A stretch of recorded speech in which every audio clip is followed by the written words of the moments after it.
লেবাননে বৈধতা পেতে দূতাবাসের সহায়তা চান বাংলাদেশিরা। বৈধ পথে দেশটিতে পাড়ি জমিয়েও দালাল এবং নিয়োগ প্রতিষ্ঠানের প্রতারণার বেশিরভাগই অবৈধ হয়ে পড়েছেন। প্রতারকদের খপ্পরে পড়ে হারিয়েছেন পাসপোর্টও। সুযোগ পেয়েই পাসপোর্ট না থাকায় বৈধ হতে পারছেন না অনেকেই। সংকট সমাধানে দূতাবাসকে এগিয়ে আসার অনুরোধ তাদের। লেবানন থেকে সহকর্মী বাবু সাহার প্রতিবেদনে বিস্তারিত। ভয়াবহ অর্থনৈতিক বিপর্যয়ের কারণে গত কয়েক বছরে বিপুল সংখ্যক বাংলাদেশি লেবানন ছেড়েছে। সংকট মোকাবেলা করেই এখনও টিকে আছেন ৮০,০০০-এর মতো প্রবাসী, যদিও এদের বেশিরভাগই অবৈধভাবে বসবাস করছেন দেশটিতে। বৈধ পথে লেবানন পাড়ি জমালেও দালাল আর অসাধু নিয়োগকর্তাদের খপ্পরে পড়ে কাজ ও পাসপোর্ট হারিয়ে তারা এখন অবৈধ। এরই মধ্যে কিছুটা ঘুরে দাঁড়াতে শুরু করেছে লেবাননের আর্থিক খাত, বেড়েছে কর্মীর চাহিদাও। এমন পরিস্থিতিতে অনেক প্রতিষ্ঠানই বাংলাদেশিদের কাজ দিতে আগ্রহী, তবে আইনি জটিলতায় থমকে আছে সেই প্রক্রিয়া।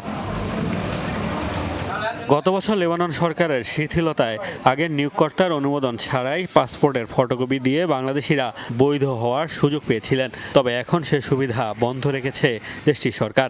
সে সময় অল্প সংখ্যক সুযোগ কাজে লাগাতে পারলেও বেশিরভাগই রয়ে গেছেন অবৈধ। সংকট সমাধানে বাংলাদেশ দূতাবাসকে কূটনৈতিক তৎপরতা চালানোর অনুরোধ প্রবাসীদের, যাতে আবারও সুযোগ মেলে সহজ শর্তে বৈধ হওয়ার।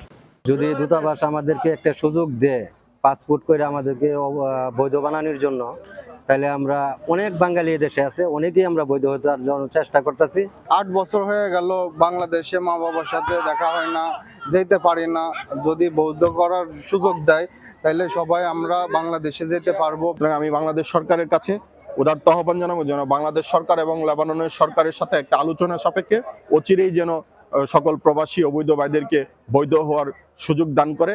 প্রবাসীরা বলছেন অবৈধ হওয়ায় বৈধ চ্যানেলে টাকা পাঠানোরও উপায় নেই, তাই একমাত্র ভরসা হুন্ডি। এমন পরিস্থিতিতে দেশও হারাচ্ছে বিপুল রেমিটেন্স। মোস্তফা মাহমুদ, যমুনা নিউজ।